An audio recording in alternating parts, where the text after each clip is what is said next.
Welcome to today's presentation, everybody. We're going to be discussing the interplay between addiction and mental health and physical health. I just didn't want to make the title quite so long.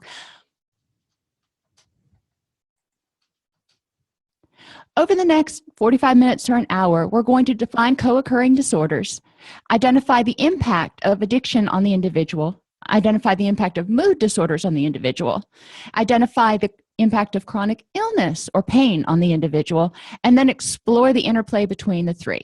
Obviously, in this presentation, we're talking about the individual.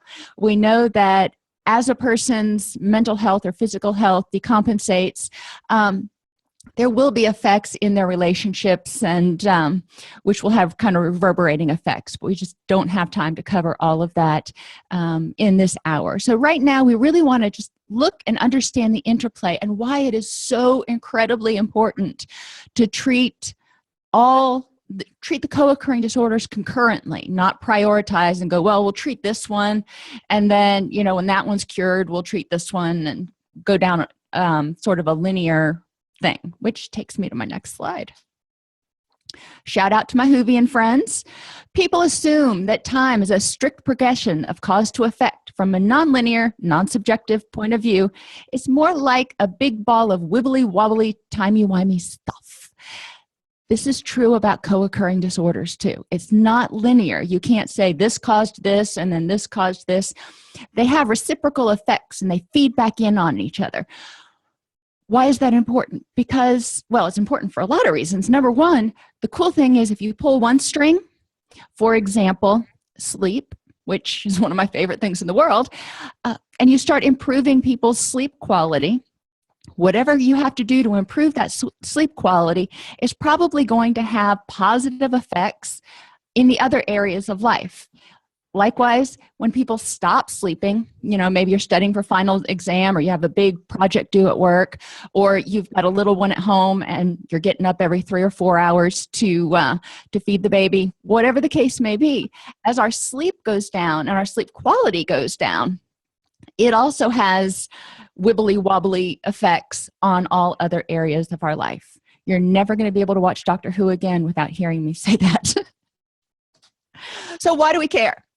Co-occurring disorders, and I like the term multi-occurring disorders, but it doesn't really exist, so we'll stick with what exists. Co-occurring, things that occur at the same time, and there can be multiple co-occurring disorders, are the expectation, not the exception. Okay? We are not looking at someone who comes in and they just present with addiction and go, hey, I have an addiction, but my mood is great. My self-esteem is great. I have no pain. I have no physical problems. My relationships are awesome. I just want to quit abusing alcohol. It just doesn't happen like that. So what we need to do is understand the person as a whole. A person who's sober, for example, but depressed is at risk for relapse into addiction. When you have someone in early recovery, and they're not using alcohol, so they're clean. They may not have really mastered all of those new coping skills and coping tools yet, and that new lifestyle, and they're depressed. Now, we know that people use addictions as a means of escaping from distress. So you take away that one thing that was working for them and you leave them in distress, what do you think is going to happen? A person who's actively using, and we're working on a mood disorder, is altering the balance of the neurotransmitters. They're still getting those dopamine rushes. They still have their neurotransmitters wonky. So it's going to be hard for their mood to improve enough where they can let go of that addictive behavior. So we need to treat them both. What are co-occurring disorders? Mental health, addiction, and physical health problems and their interaction. They must be treated concurrently. The Minkoff model highlights the interplay between mental health and addiction. He talks about having severe mental health, mild addiction, mild mental health, severe addiction. There are 4 quadrants. In any event, he does indicate that, obviously we're going to focus a little bit more on the things that are more severe. If you have somebody with mild mental health and severe substance, they're probably going, if you have to choose, they're probably going to go into a addiction treatment facility as opposed to a mental health treatment facility. at least to start out with. Either place, my hope, my dream, and it's really still a dream at this point, is that the clinicians there are able to handle the dual disorders. This is a starting point for placement decisions. This is not saying that all we're going to address is the mental health and the addiction, because guess what? What happens when you get stressed out? Your immunity goes down, you get sick, you get aches in your back, you get headaches. We've got some chronic pain going on. Now, is it stuff we can address as stress goes down? Will some of that muscle tension go down, and will the headaches maybe decrease and the gastric upset decrease? Sure. We need to understand that the physical, we're not just dealing with the head, we're dealing with the whole person. When you're stressed out, how does it impact your mood? I know when I'm stressed out, if I've got a lot of stuff going on, we just launched a podcast here, and it's really exciting, and there's a lot to do. So I haven't been sleeping as much, and I've been a little bit stressed out. So it's been harder to enjoy things that I would normally enjoy because I'm constantly thinking about the stuff that I've got on my to-do list to launch this project. My patience is not quite as good as it could be. Patience is not a virtue I have anyway, but I know that when I get stressed out, my patience will go down. It's harder to enjoy things.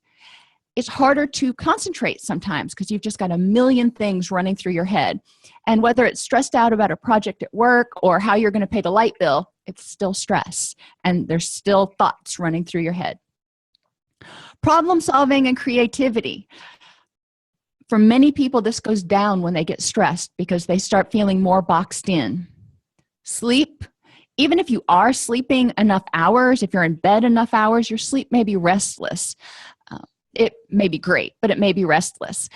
Energy levels, because you're exerting so much energy on whatever it is that's causing you stress and whatever it is you're trying to deal with, your energy levels for everything else may go down. And after a while, you're going to start feeling kind of worn down. Your system adjusts to excessively high norepinephrine levels and says, we can't run at this level up here. So we're going to take it down a few notches, even though there's still all this excess norepinephrine in the system. So it's important to understand that our body wants to protect itself and is going to slow you down, whether you like it or not, after a period of time. Appetite changes, headaches, muscle aches. So you can see that something as simple as stress can have a lot of repercussions.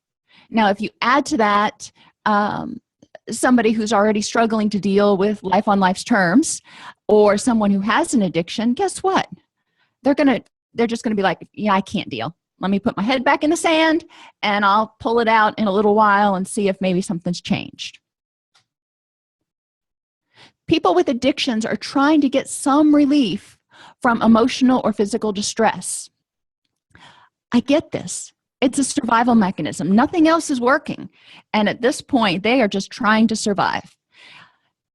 Unfortunately, whether the addiction is behavioral or chemical, you're creating an imbalance in the neurochemicals in the brain, which are going to keep you or going to exacerbate the anxiety and the depression. And if there's schizophrenia and bipolar and other stuff, it may exacerbate some of that too. But understanding that when those neurochemicals are out of balance, and I've used the analogy before of making a good marinara sauce, you have to have the parsley, the fennel, the oregano, the basil, all in the right combination in order for it to taste good. The same thing is true for the chemicals in your brain. You have to have the dopamine, the serotonin, the norepinephrine, the acetylcholine, and the glutamate, all in the right combinations to feel good. And your body has this predetermined recipe. It's just a matter of letting it create that recipe instead of trying to artificially bump one up with addictions or self-medication of some other sort. So mental illness effects. When somebody is, and I hate the term mental illness, I really do, because it sounds so pathologized. When someone is depressed, Emotionally, they're going to feel depressed, and it's going to be hard to be happy. That's kind of part and parcel of the definition. Cognitively, I mean, we're just going to go through these symptoms. These are the DSM symptoms: difficulty concentrating, perception of hopelessness and helplessness, this victim mentality, a lot of times feeling like they can't win. Nothing they do is going to do any good. Sleep disturbances, eating disturbances, restlessness and agitation, achiness and fatigue. So take all those symptoms and just think for a second. How would you like to feel like that 24/7, for 30 days? Hopefully not 365. Most people can't be that depressed for an entire year. But what would you do? How would it affect you? Would you want to escape? I know I would. Would you start getting some backaches and stuff? When I don't sleep well and I have difficulty concentrating, I tend to start to carry tension. I get achy, and I don't want to go to the gym, but I also get achy from not moving around enough. Fatigue, that is aside from not sleeping. People who have depression typically find that they feel like their body weighs 1,000 tons, and just moving from one side of the house to the other, just getting off the sofa, is a huge, big deal. My kids make fun of me now. As I get older, I make more sounds every time I get up. I grunt, groan, grimace. But it feels more intense, and it feels very heavy. Think about them carrying sort of the weight of the world on their shoulders. This is what it feels like physically too. Socially, so if you've got all that going on, do you really want to hang out with your buddies? If you've got some really good friends who can be there, be supportive, and are doing all the right things, at least what you need at that point, you might. But sometimes it's just like, I can't even deal with that. I hear that your heart's in the right place, but I don't have the energy to put on any kind of happy face or face at all right now. I just can't deal with people. Low self-confidence. Okay, if you're feeling this way for a while and you're starting to feel hopeless and helpless, you don't feel like you can break out of the depression, your self-confidence may start going down. And as your self-confidence starts going down, your desire to do stuff goes down, which then makes your self-confidence go down even more, and you start withdrawing. Lack of energy or desire to interact, and relationship deterioration.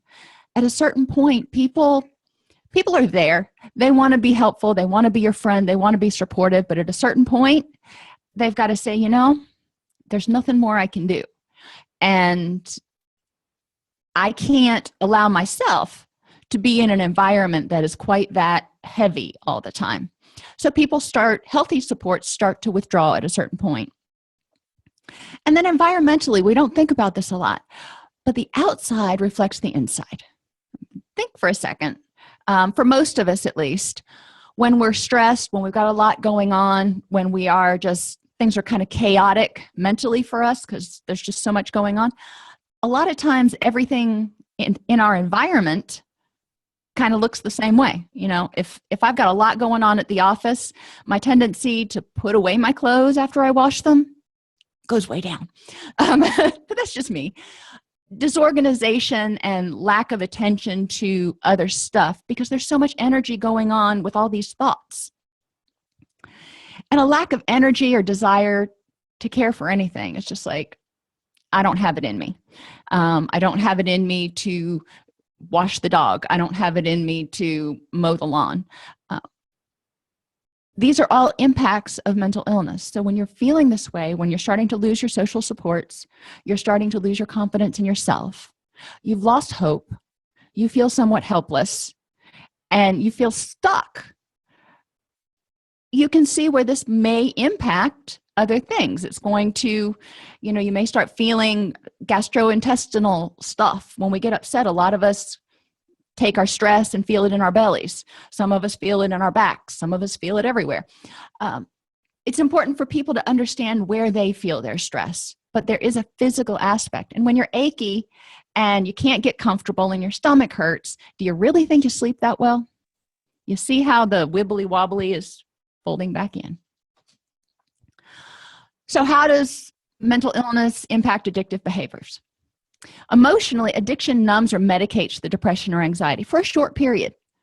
When someone is using or engaged in their addictive behavior, they are focused on that addiction. They are getting that dopamine dump, that behavior is getting rewarded. They are not in the other world. They are in the addictive world. Cognitively, addiction reinforces hopelessness and helplessness.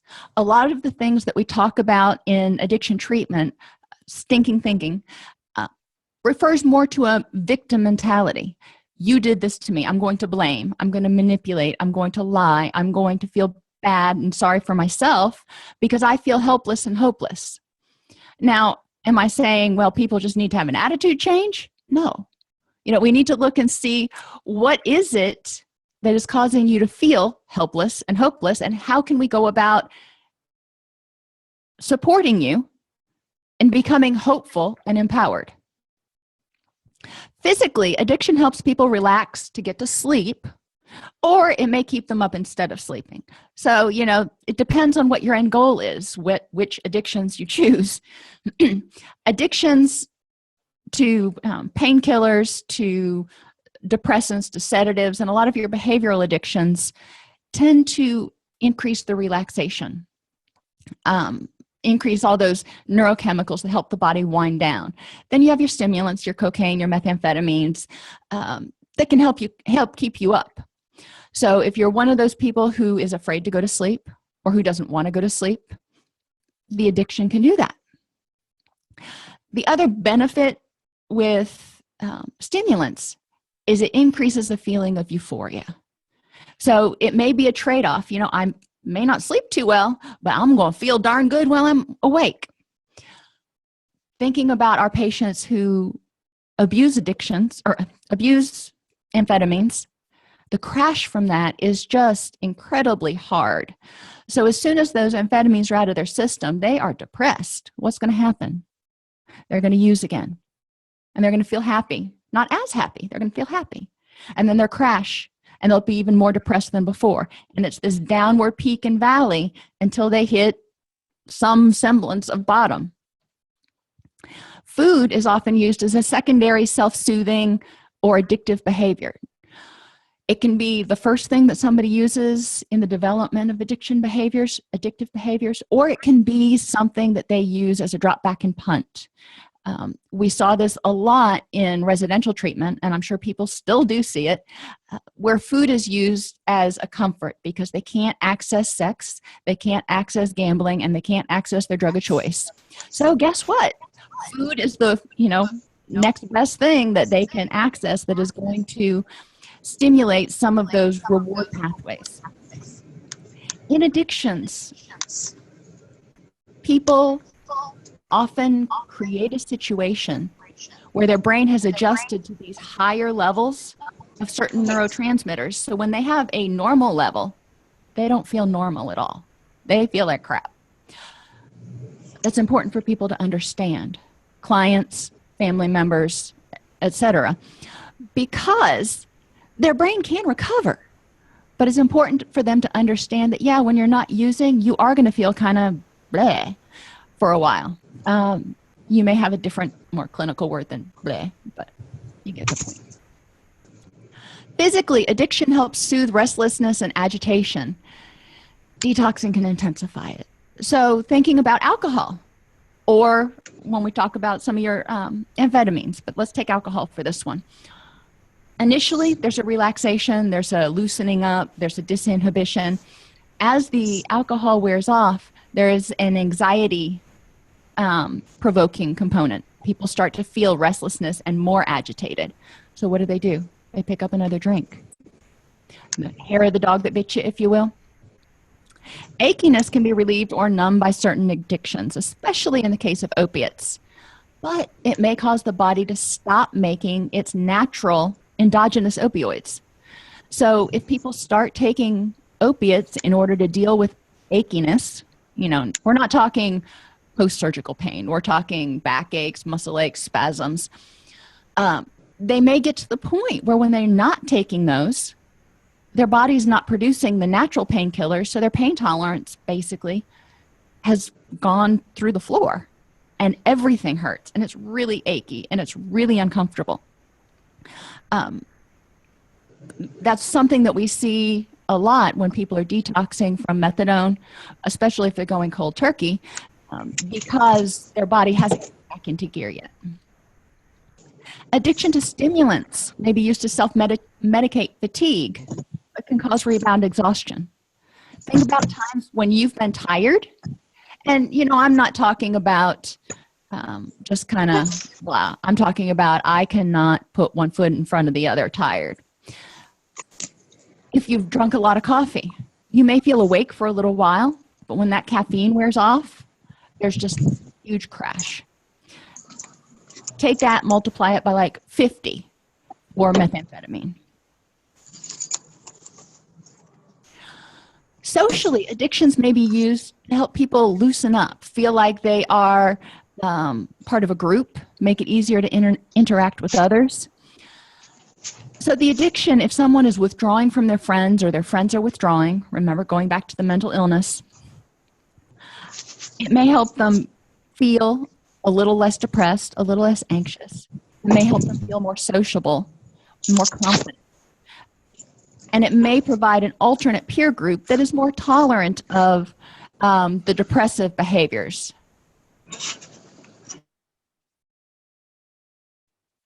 What we are saying is not that the primary diagnosis is mental illness. What we're saying is that mental illness, addiction, and physical illness all reciprocally impact each other and are equally important in treatment.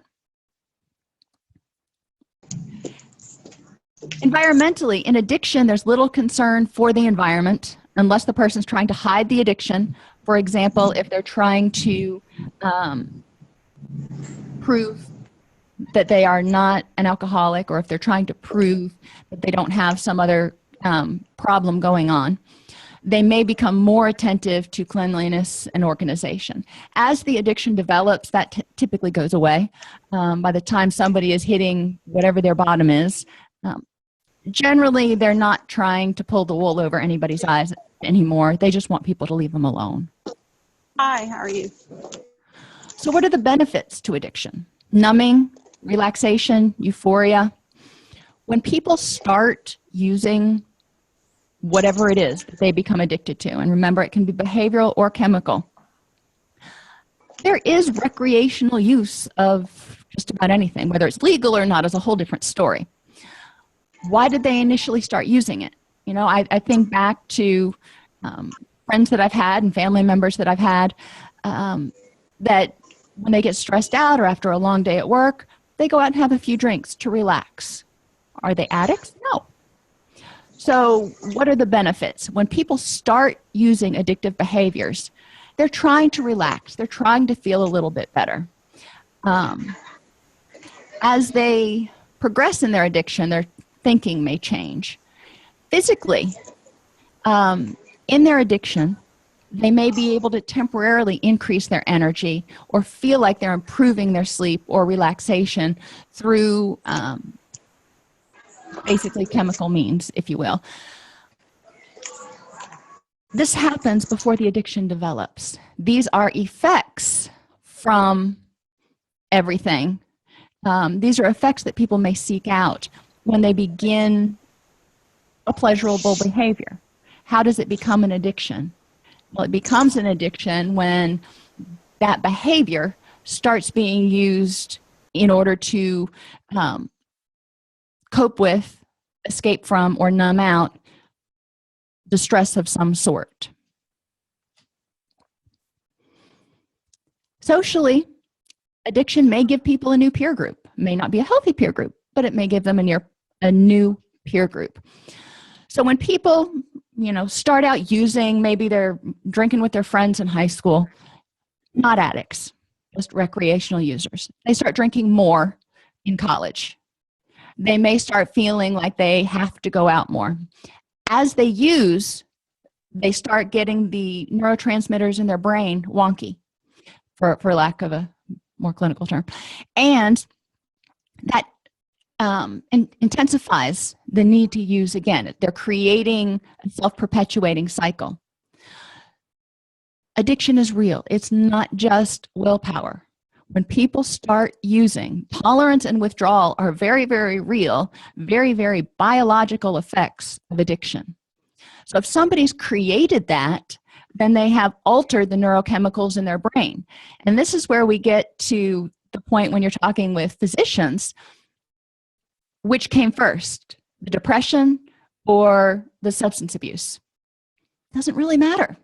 We got to treat them both now because they're both presenting. Like I said at the beginning, if we only treat one, then we're setting the person up for a relapse.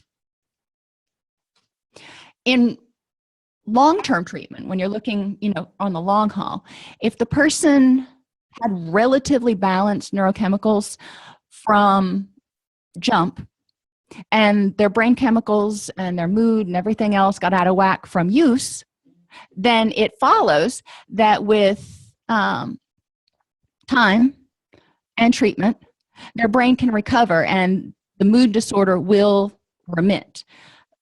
Whether the person needs to be on a short course of antidepressants or anti-anxiety medications in order to help them get through that brain adjustment phase is between the person and their physician and psychiatrist. But it is important to understand that addiction can cause depression, and depression can precipitate addiction. So, addiction causes neurotransmitter imbalances.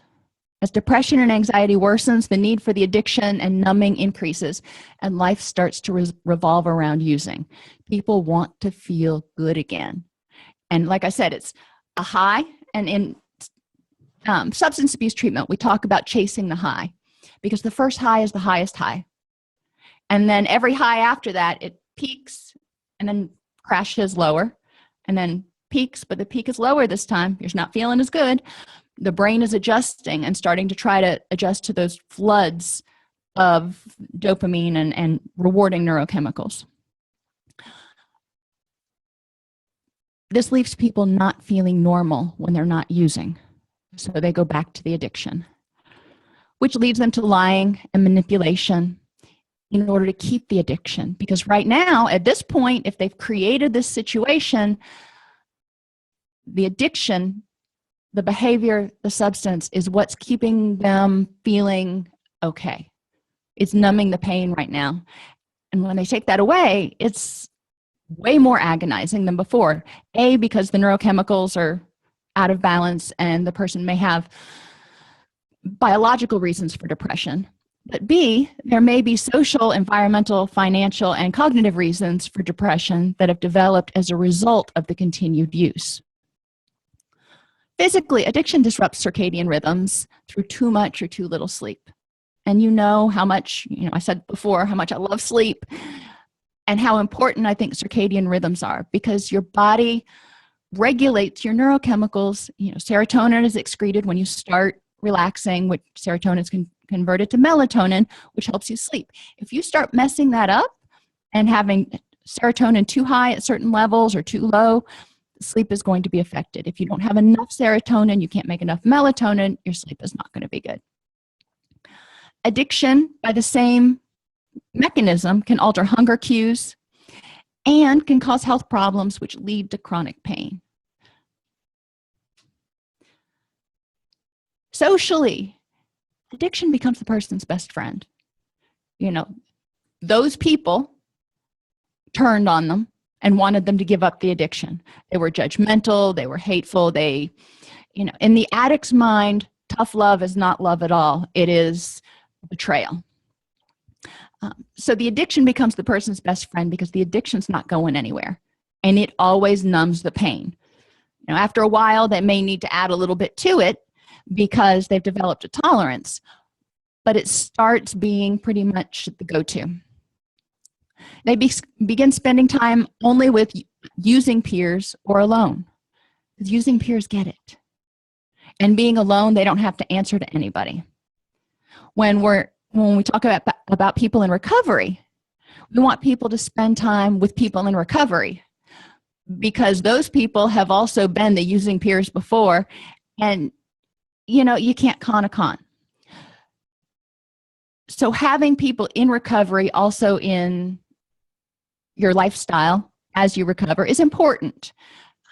Loss of healthy relationships, because people who are not struggling with issues of addiction and mental health don't get it. They don't understand the draw of the addiction most of the time. And trying to help families understand why people can't just stop is a huge challenge. And if they get it, then they may understand, and they may understand relapse.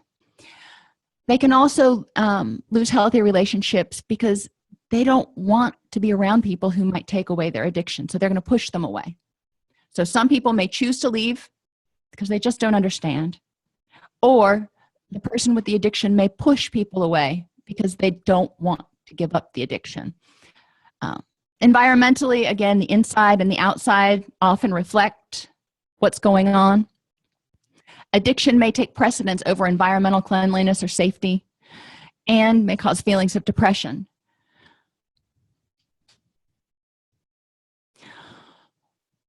So where does chronic pain come in? Well, you know what?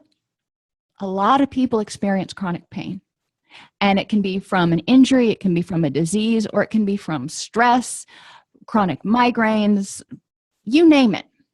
It's not for me to say who has chronic pain. Fibromyalgia, it's not for me to say whether your pain is intense enough and chronic enough. If it is disrupting your life in one way or another, then we're going to talk about chronic pain, because it's having a negative impact on your life, which can cause mood problems, which can cause you to want to escape through addiction. Think about the last time you were in a lot of pain. About 3 weeks ago, I had a double ear infection, and I don't get ear infections often, but I have no tolerance for ear pain at all. And I was trying to work. I couldn't focus. I was trying to find the phone number for the doctor. I couldn't even remember what to Google. I could not focus because I was in so much pain. It causes a difficulty concentrating. So I don't want to say childbirth, because a lot of times it's not that bad, but think about a time you were in chronic pain. How able were you to concentrate? How able were you to look at the silver lining of everything versus being, oh crap, it's a rainy day and it's hot outside and, I just washed the car. A lot of times when people are in chronic pain, their mood is lower. We know that serotonin is involved in pain tolerance. So when people have chronic pain, we may look for serotonin imbalances, which can also contribute to depression. These negative perceptions just reinforce it. If you get up and you're curmudgeonly all day long, you're going to see the negative. So you've got someone, and sometimes I don't blame people. I would hate to be in that kind of pain all the time. Rheumatoid arthritis, oh my gosh, I can't imagine. My hands get sore after gardening, during planting season. I can't imagine living with that 24/7, 365. I know what it does to my mood. I know what it does to my ability to be just Sally cheerful. Our clients are the same way, which impacts their relationships. If every day they get up and they hurt, at a certain point, nobody wants to hear about it anymore. They're like, yeah, we know you hurt. Well, what else is new? So they're not getting the sympathy. They're not getting the support that they may feel like they need. They're not able to sleep as well. If you're in chronic pain, it's hard to get good quality sleep and stay asleep. Fatigue, again, from not sleeping well. Your body requires energy to maintain muscle tension. And a lot of times when people are in chronic pain, they also have muscle tension. So they're using a lot of energy for negative cognitions, muscle tension, and then just trying to cope with and find workarounds for that pain. Socially, if you hurt, it's hard to want to go out and do stuff with friends, even if, you've got a headache. I'm not even talking a migraine. You just got a headache. Do you really want to go out and walk around at the mall? Not so much. Friends, like I said, may get tired of hearing about the pain or may feel taken advantage of if you're always needing them to do stuff. I'm not saying that you don't need them to do stuff. Sometimes that's just where you are. It is hard for a lot of support people to really get in the shoes of the person with chronic pain and understand how bad that pain is. It's a give and take. Some people find this little niche and they exploit it. Other people really need the help. Environmentally, the environment may be in disarray. The person, if every day you get up and you hurt and it hurts to do anything, it can be very frustrating. I know when my grandfather started developing Parkinson's, he loved to make miniatures. He made miniatures on wooden doll furniture and stuff. Beautiful, beautiful stuff. And he prided himself on that. Now, my grandfather was an active alcoholic. He had PTSD. He had chronic depression. He had a whole bunch of stuff going on. And when he started to have Parkinson's and he couldn't manipulate the machines and do the fine work anymore, he got drastically depressed because he's like, I can't see well enough to read anymore. And he only had a 6th grade education. So reading in and of itself wasn't something he often did for pleasure. Even when he could, he had to wear glasses. Those didn't work as well. He couldn't do anything with his hands. His memory started to go. It started to kind of fold in on itself. So then you have to step in and go, okay, hold up. Where can we find a place that we can make some meaningful interventions that you're willing to work on?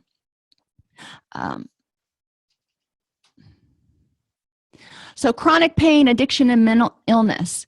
Emotionally, if someone's in chronic pain, they may take opiates. They may have to take opiates because of the pain. And I'm not saying opiates are bad. Opiate addiction is bad. But opiates can be used appropriately. But they can intensify depression. And like I said earlier, they can cause the body to quit producing its own natural painkillers. So if the person stops taking the opiates, there's going to be an adjustment period unless they're weaned off of them.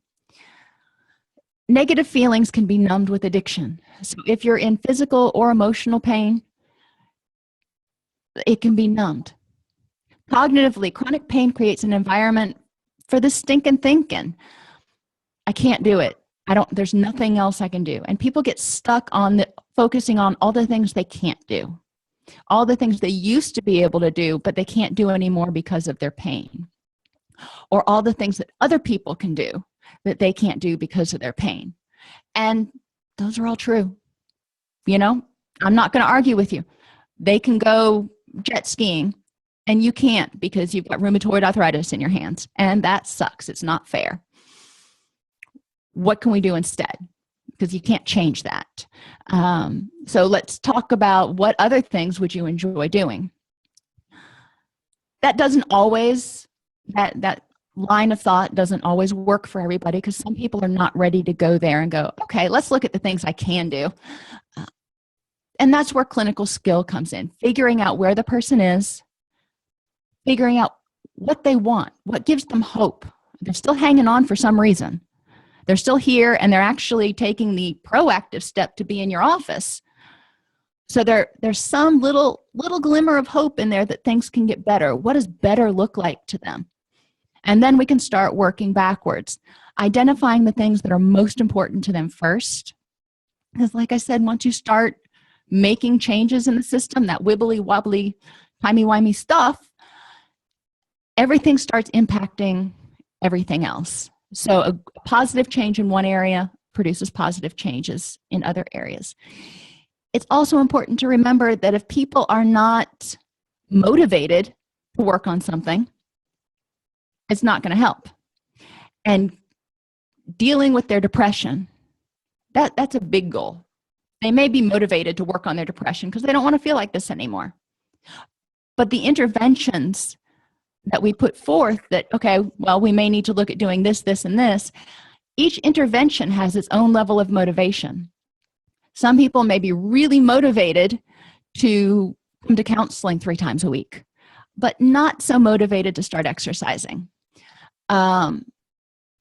So one of the things that you want to consider is, where's the person's motivation? We want to set them up for success.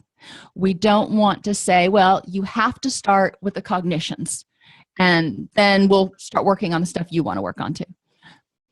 So a question comes in, do we see different approaches or success depending on what part of the system someone presents in?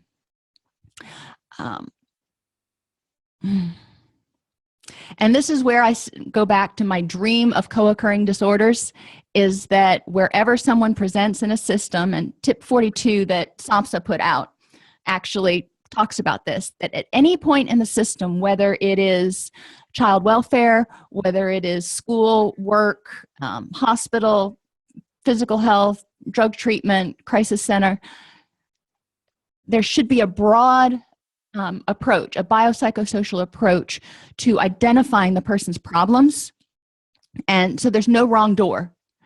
They can, wherever they enter the system, people are going to understand how pain, how physical illness, addiction, and mental illness can all affect each other and can all promote or mitigate one another.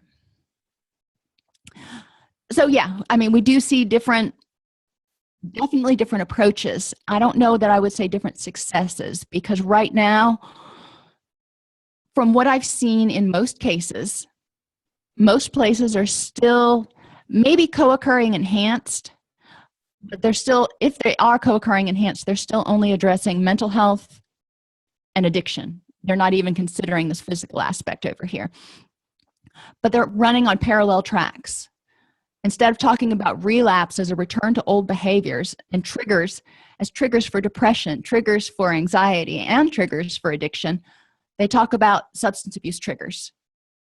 And then there's a whole different group on dealing with depression. So the approaches are different. And from a theoretical point of view, each one of your approaches may be different than mine. I tend to be much more cognitive behavioral, mindful, that sort of approach, as opposed to maybe experiential. We know that only about 20% of what happens and the success rate of the interaction with the therapist is due to our techniques. 80% of it is relationship. So if you're listening to your client and you're helping them understand the function of what's going on and where these symptoms are coming from, a lot of times I find, and again, it's my style, so you may not have the same reaction, but I find that when I educate my clients about, let's look at why this is happening. Let's look at all the possible reasons you may be having problems sleeping, or all the possible reasons that your mood may be not great right now. It gives them hope, because it helps them understand that the first time may not work. And so if they've gone to counseling before, maybe they learned something, maybe they didn't, but we can try now, and looking at everything that's going on for them and understanding the interaction. They want to survive, their brain wants to survive, and their body wants to survive. So it's our job to help them figure out how to make that happen. Socially, addiction can help people not care that they don't have healthy relationships. It's like, it's just me and Jim Beam. Y'all can go away. Environmentally, a depressing environment may intensify feelings of hopelessness, which can be self-medicated with addiction. If you're in chronic pain and you're feeling negative and you are having difficulty, you've got a lot of fatigue, you're self-medicating, you can see how chronic pain can contribute or exacerbate depression, which can contribute to or exacerbate addiction. So finally, I want to kind of look, and I'm big on charts because I'm visual. When people are depressed and in chronic pain, it's hard to feel pleasure about a lot of stuff because it hurts. Depression hurts, and chronic pain obviously hurts. Opiate addiction, for example, would numb some of that hurt, some of the emotional hurt, as well as some of the physical hurt. So if you've got a client who presents with these three diagnoses, well, let's look at what may be going on. Depression causes sleep disturbances. Chronic pain causes sleep disturbances. Opiates help people sleep. It seems like a survival sort of thing is going on here. Now, remembering that the opiates are causing their own set of problems, I'm not saying this is a great solution, but I want you to understand the motivation behind it. Depression, there's a sense of hopelessness and helplessness. Chronic pain, same thing. I can't get the pain to stop. I wake up, I just wish I could wake up one morning and get out of bed without feeling like somebody is stabbing me in the foot, or whatever the case may be for your clients. Difficulty concentrating. True in depression, true with chronic pain. Low self-esteem, not feeling good about who you are. When you're depressed, if the self-esteem problems probably started before the depression, but let's just say it's because of the depression. When you're depressed, you don't have the energy to get out and do things. You may start feeling guilty. You may start feeling like you are not the parent you want to be. You're not the spouse you want to be. You're not the employee you want to be. You're not the person you want to be. So self-esteem goes down. Chronic pain is the same. Sometimes you feel like, the talents you did have were stripped from you, or, because this ongoing chronic pain, you don't feel like you're able to be useful, which may contribute to feeling less than good about yourself. Depression causes pain. We know that people have aches, pains, joint aches, but we also know that, especially if the depression is caused by low serotonin, that people may have a lower pain tolerance. In chronic pain, you've got pain. With opiates, if the person is taking opiates and abusing opiates, sometimes they report they feel like their uber selves. That was one of my clients' terms, and I'm okay. It was actually anxiety reducing because he didn't care about anything. It was kind of his, well, you get the idea.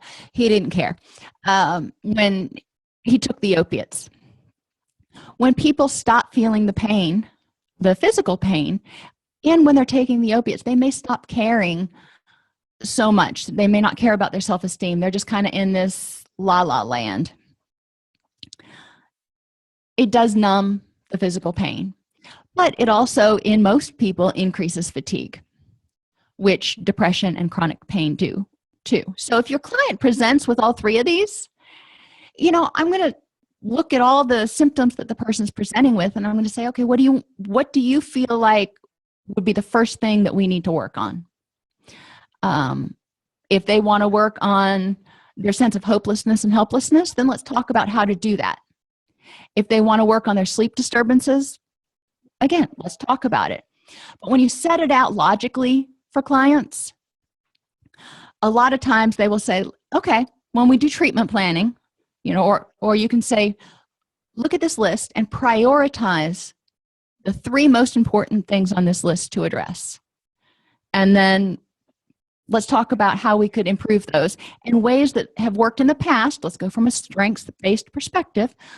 Ways that have worked in the past for you to address this. When you've been feeling down, when you've started to have a depressive episode, what have you done that has helped you feel better? And what's been going on during that time that was contributing to you feeling depressed, blue, however you're feeling? So let's look at the exacerbating and mitigating factors. Figure out what they've done before. Increase that. Figure out what makes it worse and figure out how to get rid of that. Breaking it down in a method that is,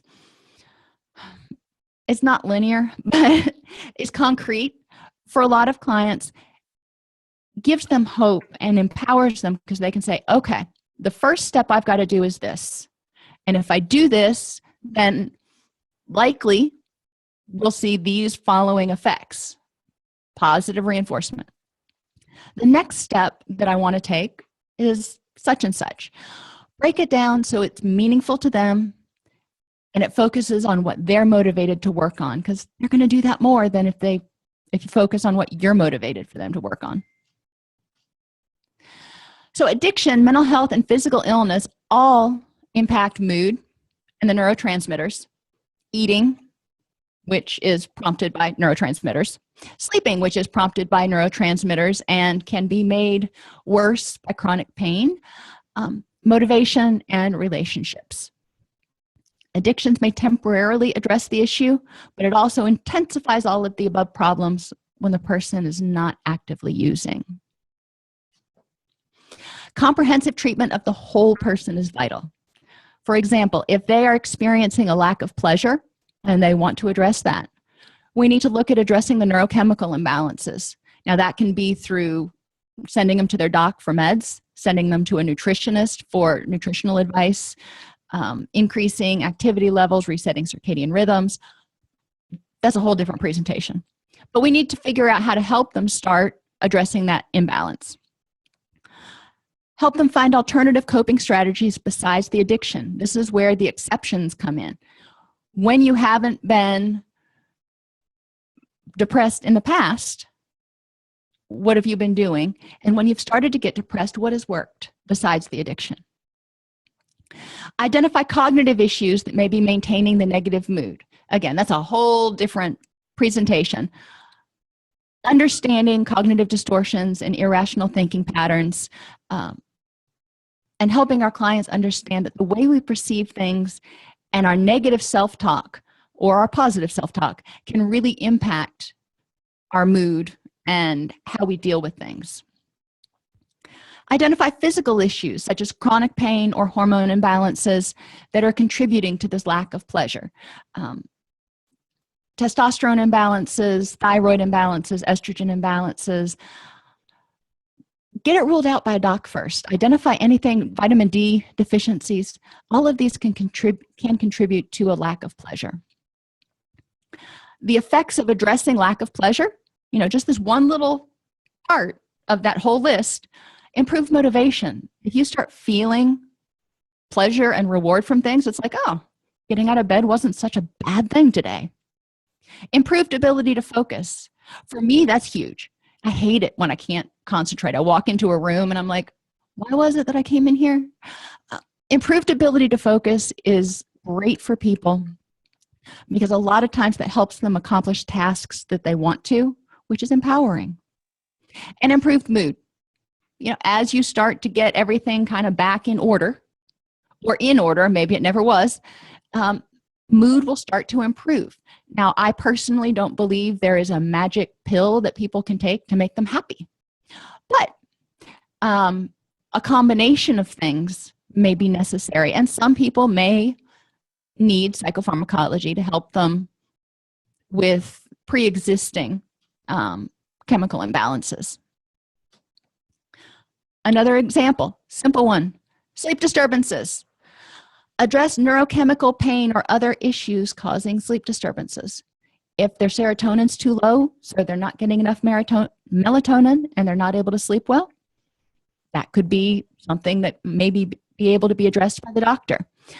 Pain, it doesn't have to be opiates. There are a lot of medications for pain besides opiates, and there are a lot of treatments such as massage, yoga, exercise, dare I say it, that can help address pain, acupuncture, acupressure, and address other issues. One thing that I have a lot of I encourage every patient to do, not everybody does, is keep a notebook or their smartphone, but preferably a notebook, and a pencil beside their bed. So if they have thoughts running through their head constantly, turn on the light, write them down, and then lay back down. Because if they don't write them down where it's concrete, then they're going to worry they're going to forget them.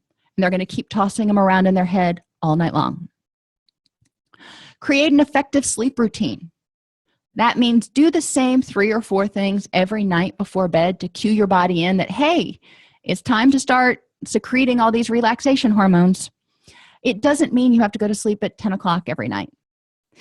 But it's ideal that most nights you do roughly the same thing every night before bed, just like we do with our children. We get them home, we have playtime, we feed them, we bathe them, we read them a story, cuddle for a little while, and then it's bedtime. Create your own sleep routine. The effects of this: less fatigue. Well, yeah. More time for the body to repair. So all those things that you deplete during the day with stress and oxidative damage and all that other stuff, it gives your body time to focus on that instead of thinking and remembering and doing all the stuff we do when we're awake. Improved concentration. Most people concentrate better when they're awake and well rested than they do when they're not. And it also gives you more energy to interact with others, because paying attention to nonverbals and interacting and listening and doing all that stuff actually does require energy. It's not effortless, and it requires more effort for some people than others. So you can see that you can start pulling any one of those threads in that ball of yarn, and it will have positive effects on every other area of the person and the person's life.